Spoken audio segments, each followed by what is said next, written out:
আজ 14ই জুন, সেই দিন যেদিন আমরা হারিয়েছিলাম একজন প্রতিভাবান, সজীব, স্বপ্নবান মানুষকে, সুশান্ত সিং রাজপুত। একজন ইঞ্জিনিয়ারিং স্টুডেন্ট থেকে বলিউড সুপারস্টার হওয়া ছেলেটা প্রমাণ করেছিল স্বপ্ন দেখার কোনো বয়স বা সীমা নেই।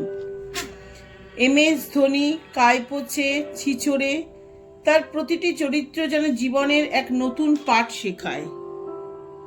সুশান্ত শুধু একজন অভিনেতাই ছিলেন না, ছিলেন একজন বিজ্ঞানপ্রেমী, মহাকাশপ্রেমী, বইয়ের পোকা, আর আমাদের মতো সাধারণ ছেলেমেয়েদের অনুপ্রেরণা।